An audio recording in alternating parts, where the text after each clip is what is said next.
मेरा नाम रवीना है। मेरा संबंध गुजरात के एक छोटे से गांव से है।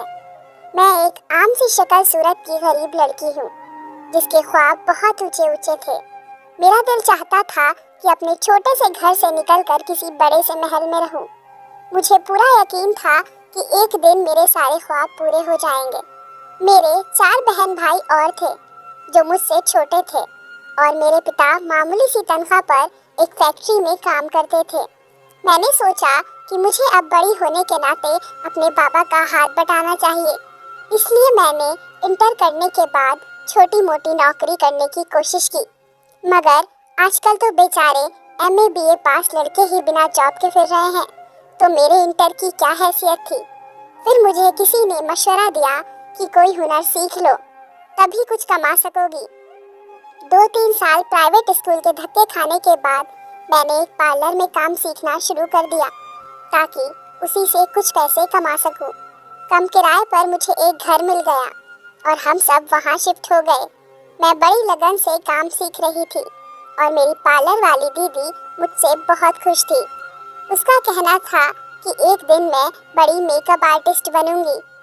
एक दिन मैं काम से वापस आ रही थी कि रास्ते में एक औरत को देखा जो तेज तेज सांस ले रही थी।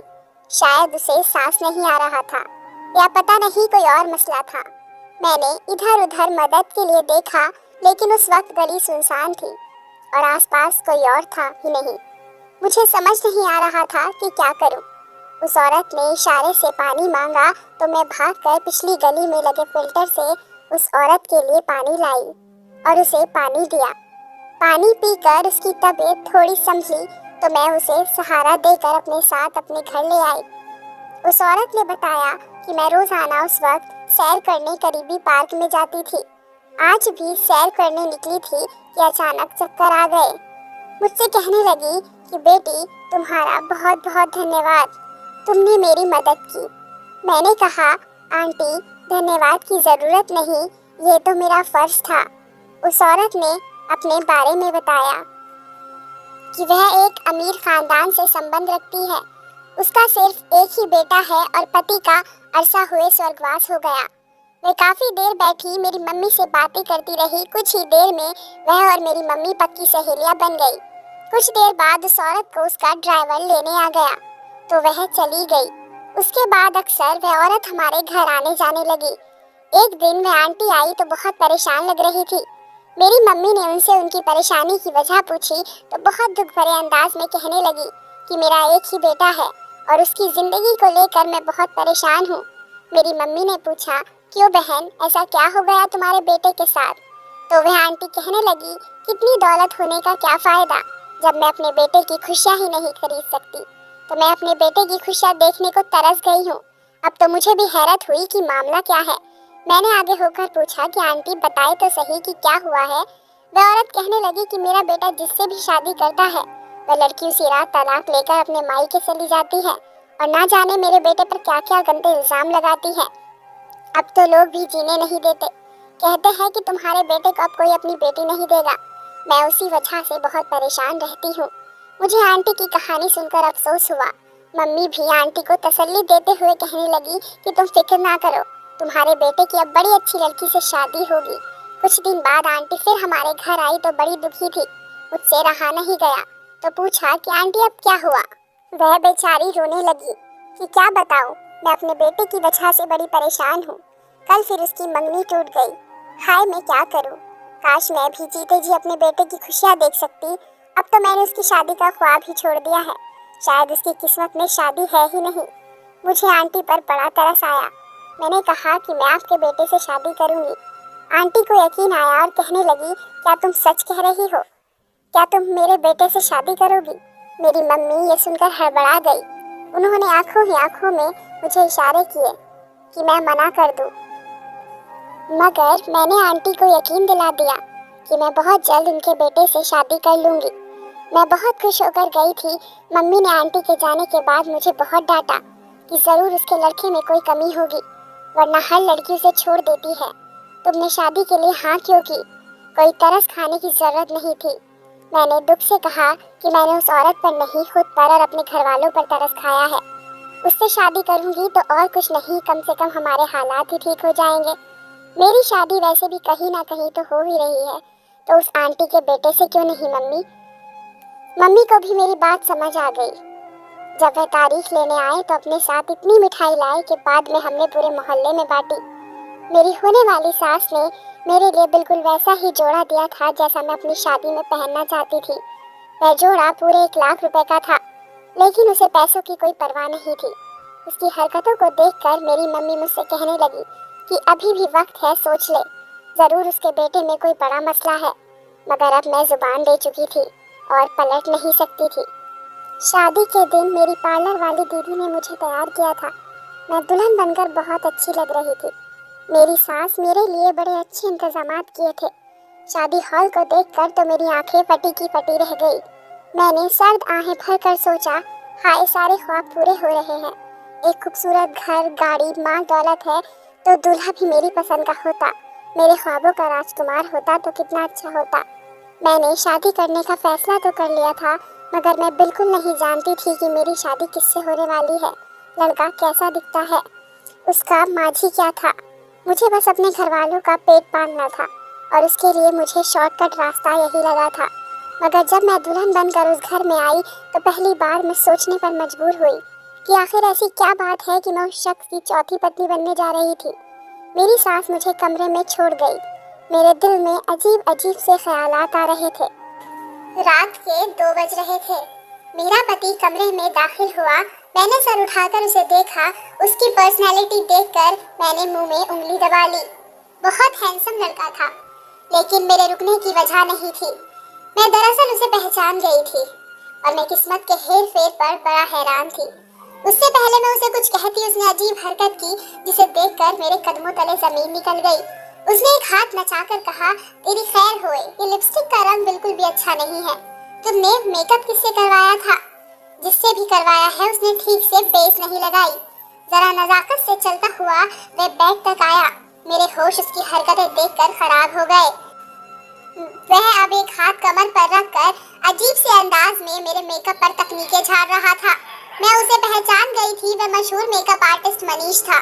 मगर यकीन नहीं आ रहा था कि ये मेरा पति है। मैं जल्दी से कमरे से बाहर निकलकर भागी और दूसरे कमरे में जाकर कुंडी लगा दी। मैं गहरी सांस लेती हुई बेड पर बैठ गई। मैं पागल होने वाली हो गई थी। यह सोच सोचकर कि वह मेरा पति बन चुका है, मैंने कभी ऐसा ख्वाब में भी नहीं सोचा था कि जिस शख्स को मैं भुला चुकी हूँ वह अचानक किस तरह मेरे पति के रूप में मेरे सामने खड़ा होगा। उसे मैं 2 साल पहले से जानती थी। ये उन दिनों की बात थी जब मैंने इंटर के बाद एक स्कूल में नौकरी करनी शुरू कर दी थी। वह स्कूल तो काफी बड़ा था, अमीरों के बच्चे वहाँ पढ़ते थे, मगर स्कूल का मालिक बहुत कंजूस था। उसने मेरी तनख्वाह बहुत कम रखी थी। 3000 की तनख्वाह आटे में नमक के बराबर थी, मगर कुछ ना होने से बेहतर समझा किसी को ही किस्मत का लेखा जोखा जान लिया जाए। यूं मैं स्कूल जाने लगी। वहाँ मैं नर्सरी क्लास की टीचर के साथ हेल्पर के तौर पर पढ़ाती थी। मेरे काम ज्यादातर छोटे बच्चों को संभालना और डायरी लिखना था। छोटे छोटे बच्चों में मेरा दिल लग गया था। एक बच्चा रोहन मुझे बहुत क्यूट लगता था। मैं उसका बहुत ख्याल रखती थी। एक दिन उसे ड्राइवर लेने नहीं आया तो प्रिंसिपल ने मुझे कहा, इस बच्चे के घर पर कॉल कर दो। मैंने रिकॉर्ड से उसकी मम्मी का नंबर निकाला और उन्हें फोन करके कहा कि काफी देर हो गई है और आपका ड्राइवर आपके बच्चे को लेने नहीं आया। तो उसकी मम्मी कहने लगी कि मैं अपने भाई को भेज रही हूँ लेने। सारा स्कूल खाली हो गया था। मैं रोहन के खातिर रुक गई कि उसे लेने कोई आए तो मैं भी जाऊं। उस बच्चे को मैं अकेला छोड़कर नहीं जा सकती थी। आधे घंटे बाद रोहन का मामा उसे लेने आया। मैं उसको देखकर दंग रह गई। वह बहुत हैंडसम था। मैंने उसको गेट पर ही देखा था। उसने अपने भांजे को गाड़ी में बैठाया और चला गया। अगले दिन मैंने रोहन से पूछा उसे कौन लेने आया था। वह कहने लगा वह मेरे मामा जी हैं और उनका नाम मनीष है। मुझे रोहन का मामा बहुत अच्छे लगे। मैं उनसे दोबारा देखना चाहती थी। इत्तेफाक से कुछ दिनों बाद ही मेरी ये प्रार्थना उस ईश्वर ने सुन ली। रोहन का ड्राइवर अब नहीं आता था और वही लड़का उसे लेने आता था। मैं रोज उसे देखने के लिए रुक जाती और जब तक वह उसे लेने ना जाता मैं नहीं जाती। पता नहीं मुझे क्या होने लगा था। मुझे वह बहुत अच्छा लगने लगा था। उसे तो खबर तक नहीं थी कि कोई उसे देखने के लिए इतना बेचैन होता है। वो चुपचाप आता और अपने भांजे के साथ चला जाता। मेरा बड़ा दिल चाहता था उससे बात करने को, लेकिन कभी हिम्मत ही नहीं होती थी। एक दिन बच्चों की पेरेंट्स मीटिंग थी और उसी दिन मेरी तबीयत बहुत खराब थी, इसलिए मैं ना जा सकी और मैंने छुट्टी कर ली। अगले दिन मैं स्कूल गई तो मेरे साथी टीचर हंसते हुए मुझसे कहने लगे कि तुम्हें पता है कल रोहन की मीटिंग के लिए कौन आया था? मेरे पूछने पर कहने लगे उसका मामा आया था, बल्कि पता नहीं वह मामा था या किन्नर था। इतना कहकर वे ऊंची आवाज से हंसने लगे। मैंने हैरत से पूछा कि ठीक तरह से बताओ, तो कहने लगी कि रोहन का मामा अजीब तरह से बोल रहा था और लड़कियों की तरह हाथ नचा नचा कर बातें कर रहा था। साफ लग रहा था कि वह लड़का नहीं, बल्कि उसने इतना कहा तो मैंने उसे टोकते हुए कहा कि बस करो। फिर मैं उसकी बातें सुने बगैर ही वहां से उठ खड़ी हुई, क्योंकि मुझे उसके बारे में ऐसी बातें बुरी लग रही थी। पता नहीं क्या सच था और क्या झूठ, मगर उसके बाद से वो कभी रोहन को लेने नहीं आया। मेरे बारे में उस टीचर को पता लग गया था कि मैं मनीष को पसंद करती हूँ। फिर उसने बाकी टीचर को भी बता दिया।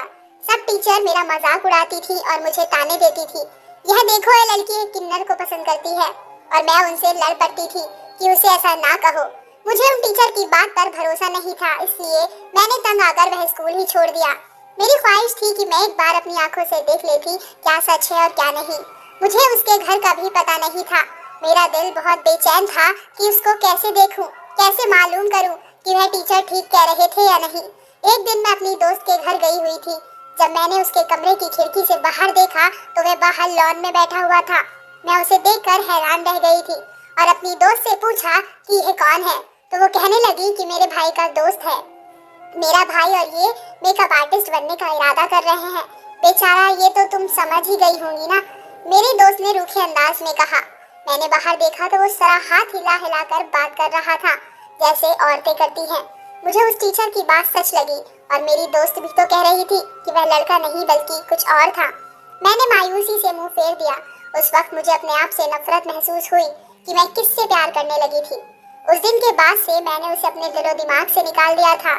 बाद में मुझे अपनी दोस्त के जरिए पता चला था कि वह एक मेकअप आर्टिस्ट बन गया है। मैं पूरी तरह से एक लड़की थी और मेरा हक था कि एक पूरे मर्द से शादी करती, ना कि उस जैसे इंसान से जिसे दुनिया अजीब अजीब नाम से पुकारती है। मैंने शुक्र किया कि मैंने वक्त रहते अपने आप को रोक लिया। बाद में भी मेकअप के सेमिनार में उसे मैं 2-3 बार देख चुकी थी और मेरा शक यकीन में बदल चुका था कि वह वही था जो मुझ समेत पूरी दुनिया समझ रही थी। कमरे के दरवाजे पर दस्तक हुई तो मैं चौंक कर उठ बैठी। मेरा सोच सोच कर दिमाग फटा जा रहा था कि मेरी शादी किससे हुई। मैंने बैठे बैठे ही चिल्लाकर पूछा, कौन है? मेरी सास की आवाज आई, रवीना बेटी मैं हूँ, दरवाजा खोलो। मैंने गुस्से में कहा, आपने मेरे साथ धोखा किया है, चली जाए यहाँ से, मैं दरवाजा नहीं खोलूंगी।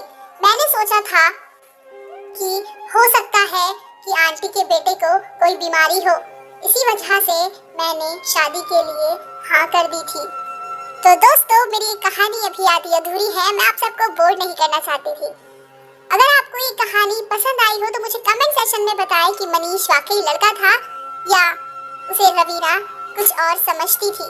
आप मुझे कमेंट सेक्शन में बता सकते हैं और इसका नेक्स्ट पार्ट मैं बहुत जल्दी ही लेकर आऊंगी। धन्यवाद।